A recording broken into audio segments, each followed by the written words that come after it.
Hello everyone. So we are ready with our lecture number 6। तो last class तक हमने inductive effect को almost complete कर खत्म कर दिया था। मतलब कि इंडक्टिव इफेक्ट हमारा क्या है कि कार्बन के साइड में जब भी कोई इलेक्ट्रोनेगेटिविटी डिफरेंस वाला सब्स्टिट्यूएंट आ जाएगा तो उसकी वजह से जो इफेक्ट क्रिएट होता है उसे हम इंडक्टिव इफेक्ट का नाम देते हैं, राइट। तो मैंने जैसे कि आपको बताया था कि इलेक्ट्रॉनिक डिस्प्लेसमेंट में हमें क्या क्या पढ़ना है। Electronic displacement of sigma bond, जिसमें हम आई इफेक्ट अपना कंप्लीट कर चुके हैं। Second one, electronic displacement of pi bond, जिसमें हमें रेजोनेंस और मेसोमेरिक को स्टडी करना है, राइट। और थर्ड वन था हमारा electronic displacement of both sigma as well as pi, उसमें हमें अपना हाइपर कंजुगेशन को खत्म करना है। तो आज का हमारा जो टॉपिक है वो है कम्प्लीटली रेजोनेंस पे। तो रेजोनेंस होता क्या है, इसकी जरूरत क्यों पड़ी, क्यों हम इसको स्टडी करते हैं, वही सब चीज़ें हमें यहाँ पे जाननी है, ठीक है। तो रेजोनेंस जैसे कि मैंने बता ही दिया कि it is electronic displacement of pi bond, मतलब कि पाई बॉन्ड की इलेक्ट्रॉनिक डिस्प्लेसमेंट को हम रेजोनेंस का नाम देते हैं। अब जैसे मैंने आपको फर्स्ट लेक्चर में बताया था कि हमारा जो कार्बन है वो सिग्मा बॉन्ड भी बनाता है अपने sp3 हाइब्रिडाइजेशन में, पाई बॉन्ड भी बनाता है अपनी sp2 और sp हाइब्रिडाइजेशन में, राइट। तो अगर किसी मॉलिक्यूल में कार्बन अपनी sp2 या sp हाइब्रिडाइजेशन में एग्जिस्ट करता है और वो जो बॉन्ड्स हैं डिफरेंट क्राइटेरिया के अंडर वो रेजोनेंस में पार्टिसिपेट करती है। तो सबसे पहले तो रेजोनेंस होता क्या है, resonance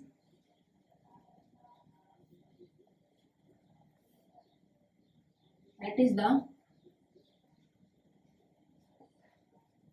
electronic displacement of pi bond in a molecule, right। ये हमारी हो गई डेफिनेशन।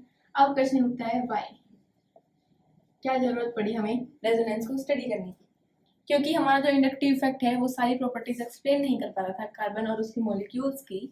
और हमें पता है कि कार्बन अपने किसी भी मॉलिक्यूल में पाई बॉन्ड भी बनाएगा ही, तो उन पाई बॉन्ड के आने से क्या इफेक्ट पड़ा और वो उसकी स्टेबिलिटी को कैसे इफेक्ट करता है, वो सब चीज़ें पढ़ने के लिए हमें रेजोनेंस और मेसोमेरिक थ्योरम पढ़नी पड़ी। मतलब कि टू स्टडी केमिकल प्रॉपर्टीज, ये तो हो गया number one. And second one is stability of intermediates, ठीक है। ये तो हो गया वाई का जवाब। अब हमारे पास क्वेश्चन आता है कि हाउ, मतलब कि हम इसको कैसे देखेंगे, कैसे जानेंगे, कैसे पढ़ सकते हैं इसको हम, कि हमें इसको जानने के लिए कुछ पहले से प्री नॉलेज की जरूरत है या फिर अगर हम बिल्कुल जीरो लेवल पे हैं तब भी हम इसको सीख सकते हैं, नहीं। तो आंसर है कि हाँ, अगर आपको कुछ नहीं आता है, मतलब कि जैसे कि अगर आपने इंडक्टिव नहीं पढ़ा है लेकिन आपको इतना पता है कि कार्बन की टेट्रावैलेंसी क्या है और उसकी कुछ प्रॉपर्टी जो मैंने आपको पाई बॉन्ड से फीचर्स बताए थे, क्या क्या, कि इसमें इलेक्ट्रॉन क्लाउड कैसे मूव करता है और उसकी स्टेबिलिटी, उसकी स्ट्रेंथ, बॉन्ड लेंथ वगैरह वो कैसे इफेक्ट करती है, अगर आपको इतना हल्का सा भी आइडिया है तो आप इसे सीख सकते हैं इजीली, ठीक है। लेकिन क्वेश्चन है कि हम रेजोनेंस को पढ़ने से पहले और क्या प्री नॉलेज, प्री हमारे पास ऐसे दिमाग में क्या होना चाहिए जो हमें पहले से आइडिया हो। तो वो होती हैं कुछ कंडीशन, मतलब कि क्या क्या कंडीशंस होती हैं। पहली कंडीशन होती है अवेलेबिलिटी ऑफ पी ऑर्बिटल्स, मतलब कि पहली हमारी जो कंडीशन हो गई वो हो गई अवेलेबिलिटी ऑफ पी ऑर्बिटल्स, क्योंकि हमारे जो पाई बॉन्ड्स होते हैं वो सिग्मा बॉन्ड तो ओवरलैपिंग से होते हैं, लेकिन हमारे पाई बॉन्ड्स बनते हैं वो हमारे एटॉमिक ऑर्बिटल्स से बनते हैं और उन एटॉमिक ऑर्बिटल्स में हमारे पी ऑर्बिटल ही इन्वॉल्व होते हैं। तो मतलब कि हमारे पास खाली पी ऑर्बिटल होना चाहिए ताकि हम वो जो एटॉमिक ऑर्बिटल के इलेक्ट्रॉन्स हैं उनको भेज सकें खाली पी ऑर्बिटल्स में, ताकि हमारा रेजोनेंस वहाँ पे हो सके, ठीक है। ये तो होगी पहली। सेकेंड होती है इसमें availability of P orbital, but availability of adjacent, ये टर्म बहुत इंपॉर्टेंट है, ये टर्म बहुत इंपॉर्टेंट है क्योंकि पी ऑर्बिटल तो कहीं नहीं हो सकता है। अगर हम इस घर में रह रहे हैं तो हमसे 10 घर की दूरी पे भी पानी हो सकता है, लेकिन हमें चाहिए क्या, साइड वाले घर में पानी चाहिए ताकि हम इजीली उसको ट्रांसपोर्ट कर सके, इजीली जाके वहाँ से एक्सेसिबिलिटी हमारी इजी हो सके, राइट। तो हमारे जो पाई ऑर्बिटल्स हमारे प्रेजेंट होना चाहिए वो कहाँ होना चाहिए, एडजेसेंट कार्बन एटम पे होना चाहिए, ठीक है। मीन्स कार्बन एटम पे या जो भी एटम उसमें इन्वॉल्व होगा उस एटम पे होना चाहिए। And third and most important चीज वो क्या होती है कि जो ये दो पी ऑर्बिटल्स होंगे, पहला तो इस पे जो पी ऑर्बिटल होगा और जो एडजेसेंट पे जो खाली पी ऑर्बिटल होगा, both P orbitals should be in same plane। इसका क्या मतलब है, मतलब कि अगर मैं कहूँ कि मुझे ये जो दो प्लेन्स हैं इसमें से यहाँ पे मुझे कुछ ट्रांसपोर्ट कराना है, कोई सामान ट्रांसपोर्ट कराना है, तो ये जो दोनों प्लेन है ये पैरेलल होना चाहिए दूसरे के, मतलब कि ऐसे ये दोनों प्लेन जो है वो सेम ही प्लेन में लाई करना चाहिए। ऐसा नहीं होना चाहिए कि ये इसका प्लेन ऐसे है और इसका प्लेन ऐसे टेढ़ा है, तो वैसे ट्रांसपोर्ट इजीली नहीं हो पाएगा। मतलब ट्रांसपोर्ट का मतलब क्या, हमारी जो ओवरलैपिंग है वो जो हमारा ट्रांसपोर्ट ऑफ इलेक्ट्रॉन्स है थ्रू पाई बॉन्ड्स वो हमारा इजी नहीं हो पाएगा। अब हमें पता है कि हमारे तीन पी ऑर्बिटल्स होते हैं, P X, P Y and P Z, and these three lie in perpendicular planes. मतलब कि हमारे तीनों के तीनों जो पी ऑर्बिटल्स होते हैं वो परपेंडिकुलर प्लेन में लाई करते हैं, राइट। अगर परपेंडिकुलर प्लेन में लाई करते हैं तो हमारे पास क्या कंडीशन होगी कि हम उनको सेम प्लेन में लाई करवा सकते हैं। मतलब कि वो या तो पी एक्स का होना चाहिए, या पी वाई का होना चाहिए, या पी जेड का होना चाहिए। P X and P Y can not overlap, मतलब कि वो इन्वॉल्व नहीं हो सकते हमारे रेजोनेंस में। क्यों? क्योंकि पी एक्स तो होगा ऐसे, पी वाई होगा ऐसे, ऐसे तो हमारा इलेक्ट्रॉन जो है मूव ही नहीं कर सकता। तो मतलब कि perpendicular planes are not allowed, सिर्फ हमारे सेम प्लेन वाले जो ऑर्बिटल्स होंगे वही इन्वॉल्व होंगे रेजोनेंस में, ठीक है। तो ये तो हो गई इतनी सी बात। अब हमें पढ़ने हैं कि हमें कितने भाग में कितने टाइप से रेजोनेंस को स्टडी करना है। तो हमें बेसिकली छह टाइप जो है हमारे रेजोनेंस के वो पढ़ने हैं। वो कौन कौन से हैं? फर्स्ट हमारा जो होता है वो होता है lone pair pi bond resonance. मतलब कि lone pair pi bond resonance का मतलब क्या, ये हम पढ़ेंगे अभी। सेकंड वन इज होता है हमारा pi bond resonance. Third type होता है हमारा negative pi bond resonance. Fourth type होता है हमारा lone pair vacant orbital resonance. Fifth type होता है हमारा positive pi bond resonance. Six type हमारा होता है free radical pi bond resonance, ठीक है। तो हमें इन छह टाइप्स को बारी बारी स्टडी करना है, क्या होता है, कैसे होता है, वो सब चीज़ें हमें बारी बारी देखना है। तो हमारा जो फर्स्ट टाइप है, फर्स्ट टाइप हमारा lone pair pi bond resonance. क्या होता है इसमें, कैसे होता है, वो पढ़ना है।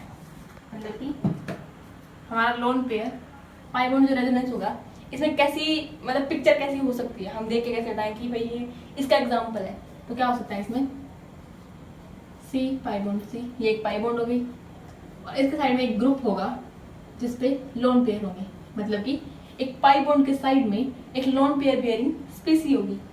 क्या हो सकता है इसका एग्जाम्पल, अगर मैं लेना चाहूँ तो इसका एग्जाम्पल हो सकता है यहाँ पे OH, क्योंकि OH पे भी लोन पेयर होते हैं। यहाँ पे हमारे पास NH3 हो सकता है, क्योंकि NH3 नाइट्रोजन ग्रुप 15 का है, तो उस पर भी लोन पेयर होते हैं, ठीक है। तो ऐसे ही लोन पेयर बेयरिंग स्पीसी कोई भी हो सकती है। तो ये कैसे करेगा रेजोनेंस, देखो अगर मैं इसकी पी ऑर्बिटल्स के साथ पिक्चर बनाऊँ तो कैसी होगी कि यहाँ पे इसके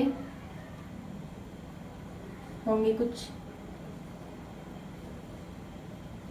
मैं अब इसको नाम देती हूँ, मैं ये कुछ PX हो सकता है, ये PX हो सकता है और ये PX, ये हो तो PY या ये PY या PZ भी हो सकता है, लेकिन हमें वो मानना है ताकि हम सेम प्लेन में रखने के लिए हम इनकी बॉन्डिंग करा सकें। तो है क्या, यहाँ पे ये पहले से इन्होंने ओवरलैपिंग कर रखे साइडवेज, यहाँ पे इसके पास यहाँ पे दो इलेक्ट्रॉन्स प्रेजेंट है। तो होगा क्या, अगर ये इलेक्ट्रॉन्स शिफ्ट होके इस ऑर्बिटल पे आ जाए, मतलब कैसे, ये पिक्चर कुछ ऐसे बन जाए कि दोनों इलेक्ट्रॉन ऐसे आ गए और अब जो हमारी ओवरलैपिंग हो रही है वो हो रही है ए और सी के बीच में, ऐसी कुछ पिक्चर बन सकती है। मतलब कि अगर मैं इसका रेजोनेटिंग स्ट्रक्चर बनाऊं तो कैसे हो सकता है कि ये लोन पेयर आएंगे यहाँ पे पाई बॉन्ड बनाने के लिए, एंड ये पाई बॉन्ड शिफ्ट करेगा इस कार्बन पे, तो ये बन जाएगा यहाँ पे हमारे पास सी नेगेटिव, क्योंकि जब भी pi bond towards shift करती है, जिस कार्बन पे जाती है उस पर आता है नेगेटिव चार्ज, और जिस कार्बन से जाती है उस पर आता है पॉजिटिव चार्ज। ठीक है, तो इस कार्बन पे पॉजिटिव चार्ज आना चाहिए था, लेकिन क्या हुआ, यहाँ पॉजिटिव चार्ज आया तो, लेकिन साइड तभी किसी ने भगवान बन के इसको डोनेट कर दिया और इसका पॉजिटिव चार्ज न्यूट्रलाइज कर दिया, तो इस सेंटर वाले कार्बन पे कोई चार्ज नहीं आएगा, यहाँ पे आएगी पाई बॉन्ड। और जस्ट बिकॉज ए ने डोनेट करे हैं, लिए नहीं है, डोनेट करे हैं, तो इस ए पे आएगा पॉजिटिव चार्ज। तो मतलब ये इसका एक रेजोनेटिंग स्ट्रक्चर हो सकता है। मतलब हम इसके एग्जाम्पल किस किस तरीके से स्टडी कर सकते हैं, अगर हम इनके एग्जाम्पल जानना चाहें कि कैसे इनके एग्जाम्पल हो सकते हैं,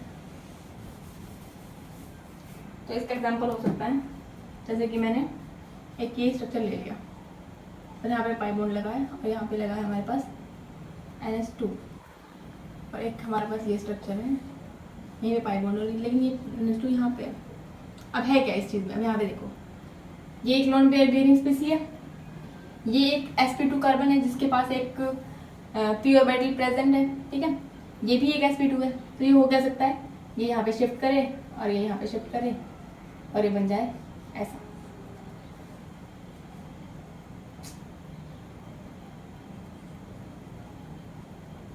ठीक है, लेकिन यहाँ पे क्या है, इसका लोन पेयर्स तो है, ये कार्बन sp2 भी है, लेकिन इनके बीच में आ रहा है कार्बन sp3 जिसके पास वैकेंट p ऑर्बिटल्स है ही नहीं। तो ये मैंने क्या कहा था कि अगर हमें पानी चाहिए तो हमें साइड वाले घर को ही ढूंढना पड़ेगा, ऐसा नहीं है कि हम जंप मार के दूसरे घर पे चले जाए। तो ये इसको डोनेट कर ही नहीं सकता क्योंकि बीच में एक कार्बन sp3 है, तो यहाँ पे कोई रेजोनेंस नहीं होगा, नो रेजोनेंस। ठीक है, तो इस तरीके के क्वेश्चन इसमें देखे जाते हैं। सेकेंड टाइप क्या है हमारे पास,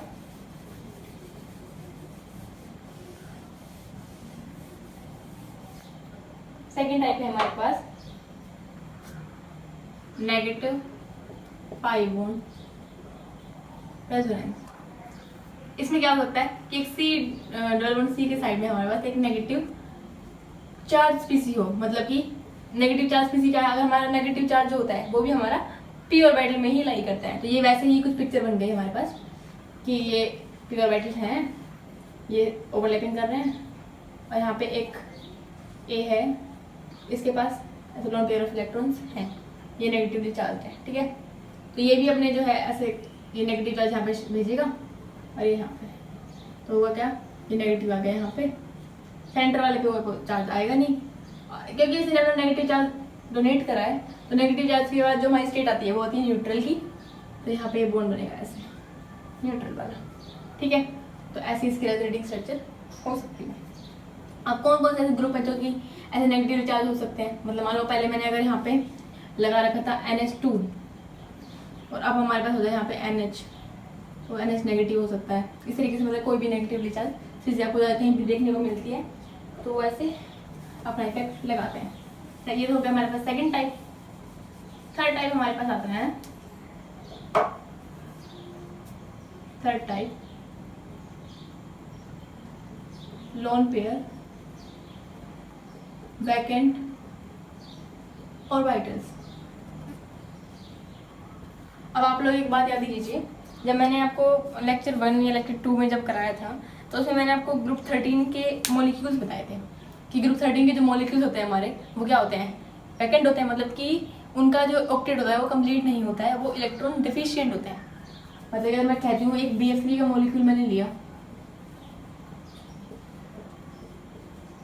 तो ये इसके पास सिर्फ 3 ही बॉन्ड है, तो मतलब इसका एक p ऑर्बिटल जो है वो खाली है और इसके साइड में एक साइड सब्स्टिट्यूएंट है जो कि लोन पेयर लिए हुए हैं, और एक नहीं 3 लोन पेयर लिए हुए हैं। तो ये वही तो केस बन गया, lone pair vacant orbital resonance. तो ये क्या करेगा, इसके खाली ऑर्बिटल में अपनी बॉन्ड शिफ्ट करेगा और ये ऐसे रेजोनेंस दिखाएगा।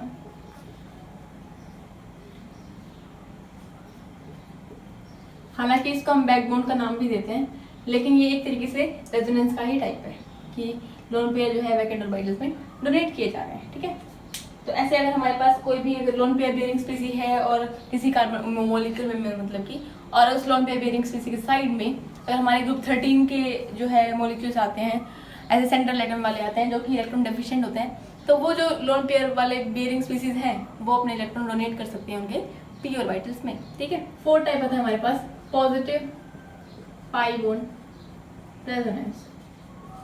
जैसे कि हमारे पास एक ये मॉलिक्यूल हमें दिया हुआ है, मतलब इसके हाइड्रोजन हम कंप्लीट कर लेंगे, बट बेसिकली हमें ये जो है स्ट्रक्चर देखना है। यहाँ पे एक पाई बॉन्ड गिवन है और यहाँ पे एक पॉजिटिव चार्ज गिवन है। तो क्या होगा कि ये जो पाई बॉन्ड है, ये पाई बॉन्ड यहाँ पे डोनेट करके ऐसे ही रेजोनेटिंग स्ट्रक्चर बना सकता है हमारे पास, क्योंकि इसने डोनेट करे हैं तो ये इस पर पॉजिटिव चार्ज, मतलब ये पॉजिटिव चार्ज शिफ्ट हो गए इधर भी आ सकता है। ठीक है, ये बहुत ही इंपॉर्टेंट है, मतलब कि हम जब आगे मिक्स्ड इफेक्ट पढ़ेंगे ना, तो उसमें ये जो कंजुगेशन है इसका बहुत ज़्यादा यूज आने वाला है। तो मतलब कि क्या हुआ कि पाई बॉन्ड के साइड में हमारे पास एक पॉजिटिवली चार्ज स्पीसी है और वो पॉजिटिवली चार्ज स्पीसी इलेक्ट्रॉन्स मीन्स ये पाई बॉन्ड के इलेक्ट्रॉन्स लेके रेजोनेंस में इन्वॉल्व हो रही है। ठीक है, अब नेक्स्ट टाइप हमारे पास क्या बचता है, नेक्स्ट टाइप हमारे पास बचता है radical pi bond resonance. Radical pi bond, radical क्या होते हैं मैंने आपको बताया था लेक्चर नंबर 2 में। ये रेडिकल क्या होते हैं, जो कि हमारे होमोलिटिक क्लीवेज से बनते हैं, मतलब ये किसी भी एटम पे सिंगल इलेक्ट्रॉन स्पीसीज जो होते हैं मतलब कि, तो उनको हम कहते हैं रेडिकल्स। तो मतलब 5th टाइप हमारा क्या है, रेडिकल पाई बॉन्ड रेजोनेंस। जैसे कि कैसे हो सकता है ये,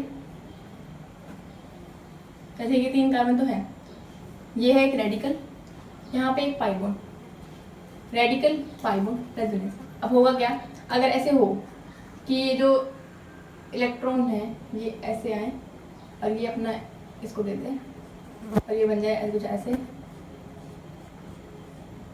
तो ये इस तरीके से होमोलिटिकली क्लीव होके भी हमारे पास रेजोनेंस में इन्वॉल्व हो सकते हैं। मतलब ये हमारा फ्री रेडिकल भी जब साइड में उसके पास पाई बॉन्ड होगा तो वो भी रेजोनेंस में इन्वॉल्व हो सकता है। ठीक है, हमारा लास्ट 6th टाइप क्या बचता है, लास्ट 6th टाइप हमारे पास बचता है pi bond pi bond resonance. मतलब कि कोई 2 पाई बॉन्ड साइमल्टेनियसली हो गई यहाँ पे तो ये क्या कर सकती हैं, ये पाई बॉन्ड यहाँ पे शिफ्ट कर जाए, ये पाई बॉन्ड यहाँ पे शिफ्ट कर जाए, तो ये एक न्यूट्रल मॉलिक्यूल को पोलर बना सकती है। मतलब यहाँ पे पॉजिटिव, यहाँ पे नेगेटिव और यहाँ पे आ जाएगा पाई बॉन्ड। तो पाई बॉन्ड का रेजोनेंस भी हम देख सकते हैं, मतलब पाई बॉन्ड कॉन्जुगेशन नहीं बोलते हैं इसको एक तरीके से। तो ये हमारे 6 के 6 टाइप कंप्लीट हुए।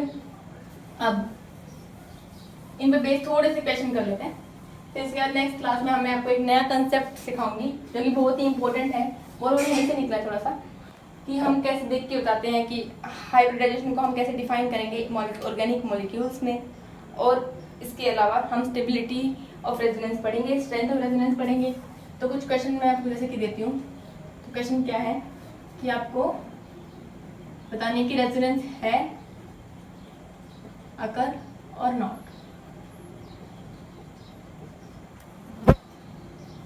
टाइप क्या है हमारे पास,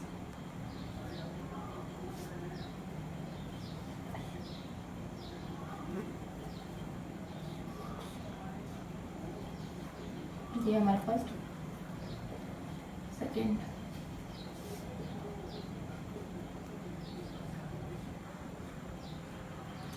ठीक है। एक क्वेश्चन और लेते हैं, इसको बोलते हैं पाइरोल। जब हम मेट्रोसाइक्लिक पढ़ते हैं उसमें ये आता है, ये होता है पाइरोल, ये होता है हमारे पास पेरिडीन। इनमें आपको बताना है कि रेजोनेंस होगा या नहीं होगा। तो ये क्वेश्चन आप करके लेके आएंगे। अगर ये क्वेश्चन आप कर पाते हैं कि किस में रेजोनेंस है किस में रेजोनेंस नहीं है, तो उनसे हम निकालेंगे एक नया कंसेप्ट, जो कि एक सरप्राइज आपके लिए नेक्स्ट क्लास के लिए, वो एक कंसेप्ट निकालेंगे और उसी पे बेस्ड हम पढ़ेंगे अपना नया टॉपिक तो नहीं, मतलब इसी का एक सब टॉपिक जो हम कह सकते हैं, वो सब टॉपिक हम पढ़ के और देन हम डिस्कस करेंगे स्ट्रेंथ ऑफ रेजोनेंस। ठीक है, अब मुझे लगता है कि आपको ये टॉपिक समझ में आया होगा। अगर समझ में आया तो well and good, thank you so much. हम मिलते हैं अब नेक्स्ट क्लास में। ठीक है।